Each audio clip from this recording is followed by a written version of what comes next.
Good morning, wrestling fans. Welcome to PWR Today, Monday morning. We are now, as I like to say, in level 8 of Jumanji. It's August 3rd, 2020. I'm the man they call Meathead, and it is Monday morning, so we are obviously joined by the lovely, the vivacious, the charismatic, the Linda Kay. Good morning, Linda. Good morning, Meathead. I loved that intro. Maybe you should be back at ring announcer if I have another match. Hey, I should. Now, granted, you hear the tickle in my throat. Everybody, obviously, in these unprecedented times, now more than ever, the new normal, those three BS lines.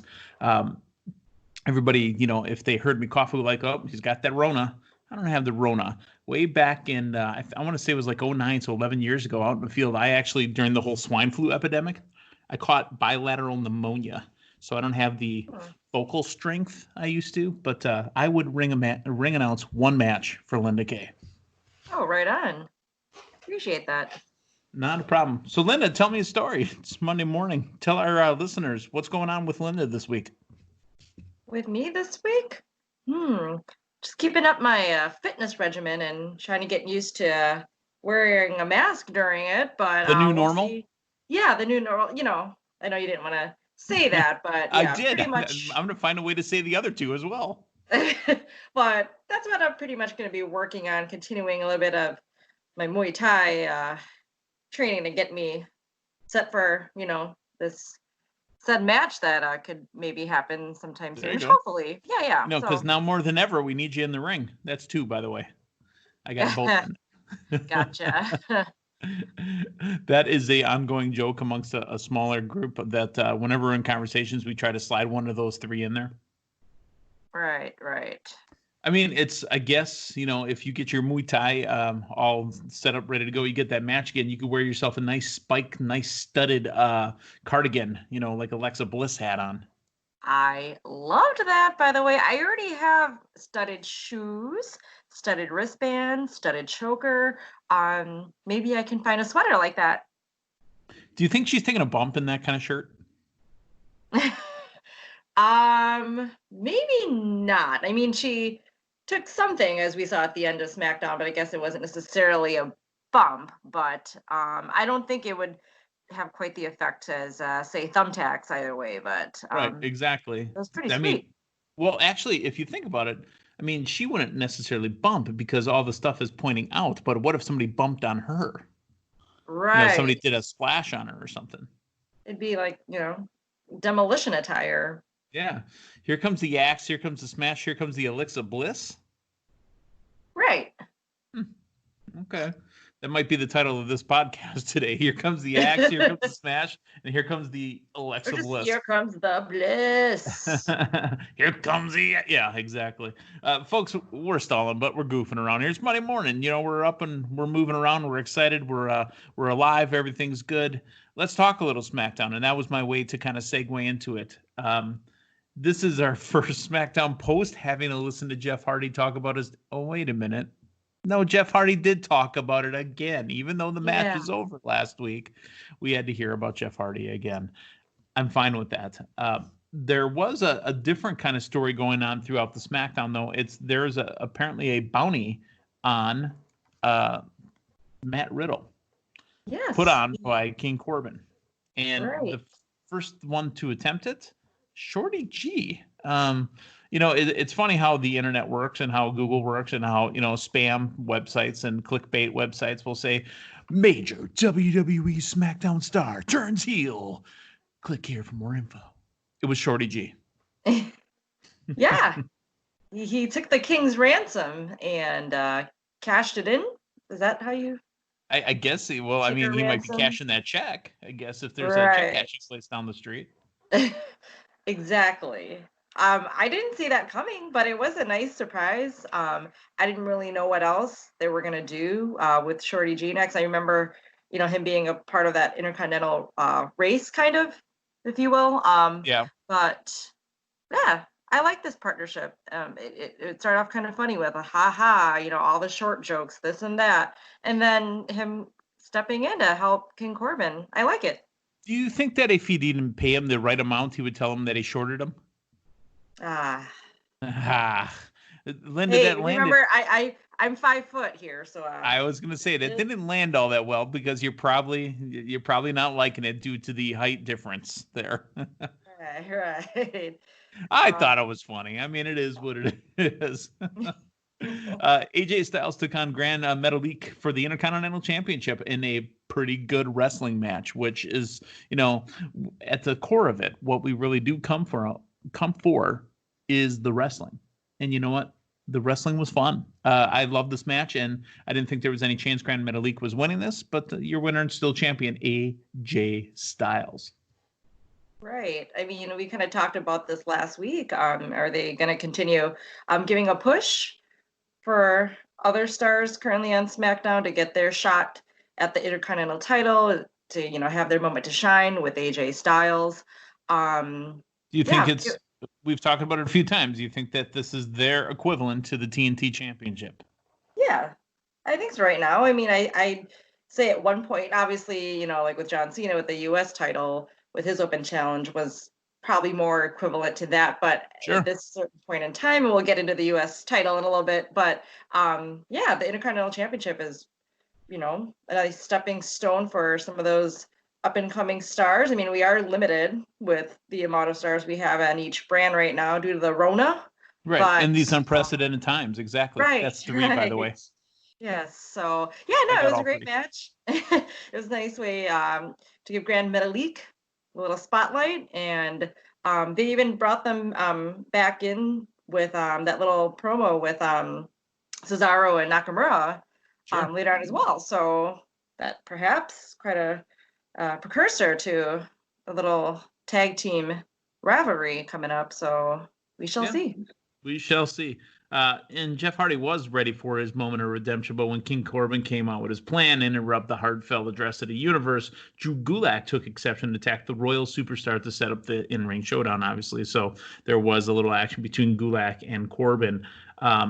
Also, like I said, Shorty G going after Matt Riddle. Matt Riddle, after the initial push, I'd like to see what they're going to do with him. Going initially right towards AJ Styles and the Intercontinental Championship, he wasn't going to win that, I didn't think. So, I mean, now we have to find things for him to do consistently and get out there and put on matches.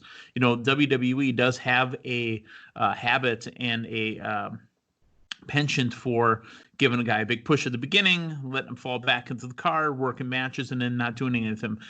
Let's say Aleister Black, for example, who is an amazing performer that his only story for the last 2 months is protecting Rey Mysterio, and we'll talk about it a little bit when we get to Raw tonight.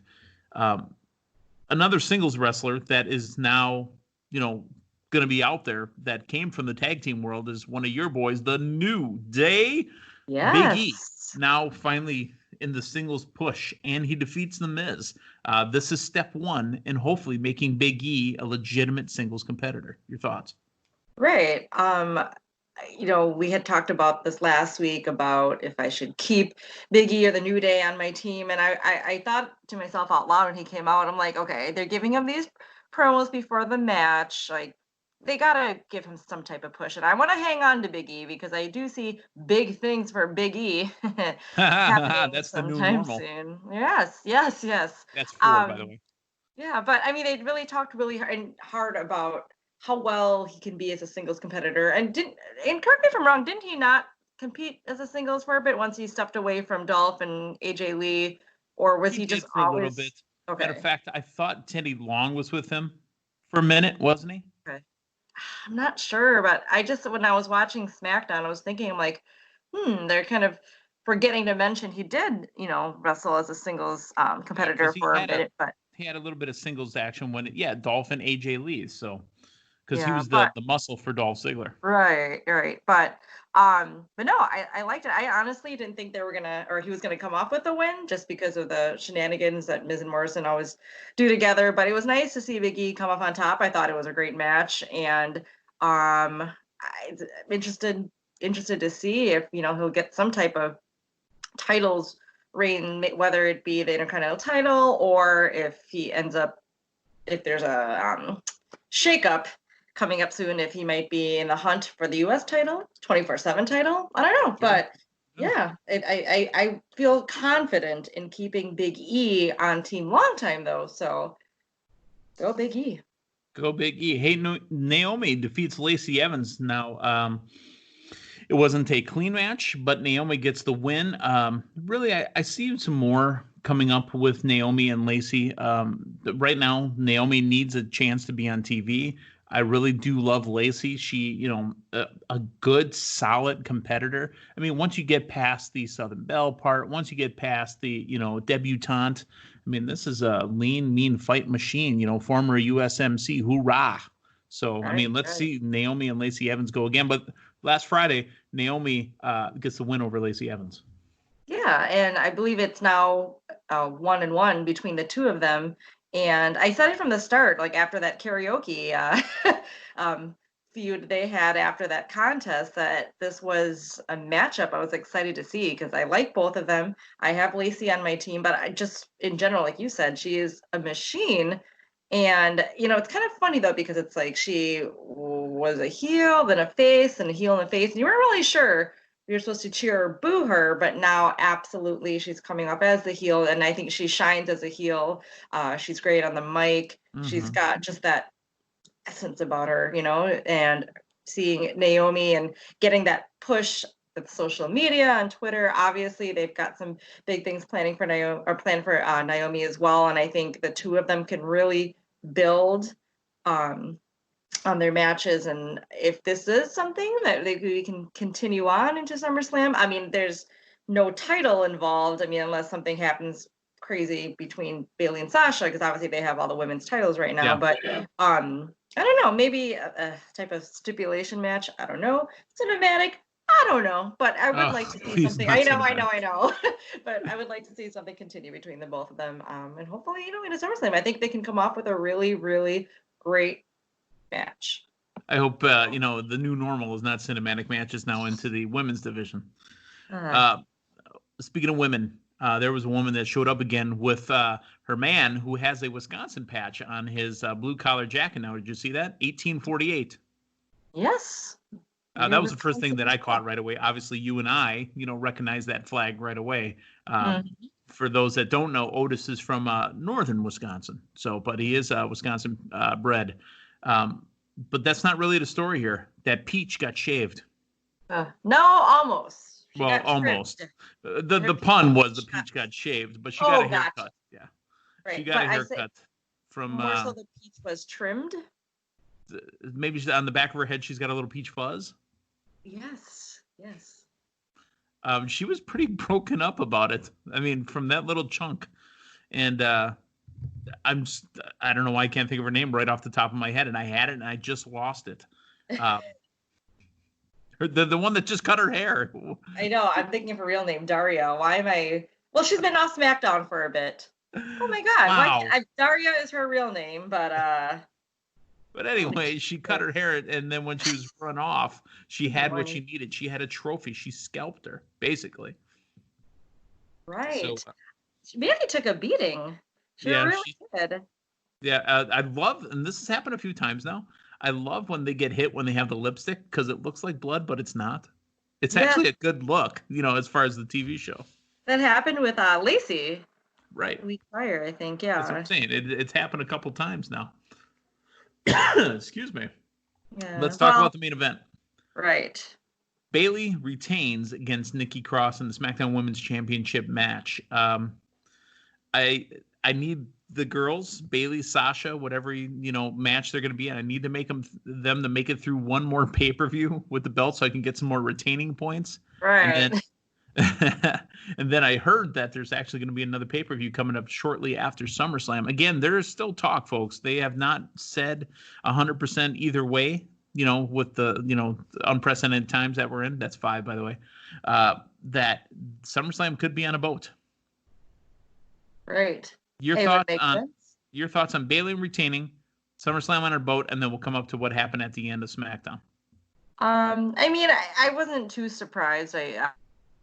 Obviously, we've talked about this many times, but how much Bayley and Sasha just, I don't want to say rule the division, but they really do. I mean, obviously, they've got all the gold, but just in their promos, their presence, everything. I wouldn't see them taking the title off of Bailey right before SummerSlam. I don't see it either. Yeah, but regarding SummerSlam on a boat, I don't see why not. I remember you talking with Dave about this last week on the podcast about, and we've discussed this too about Nitro being at Pano City Beach on the water, and I said to you, I said to you, and I was at spring break, Club La Vila. I was not there during a WCW show taping or live show, but I thought about that. But anywho, it wouldn't be too far off. I mean, I kind of heard some rumors maybe Saudi Arabia, or am I just kind of going way? They might be out there too. I mean, but a lot of the talent said they didn't want to work out there because of the,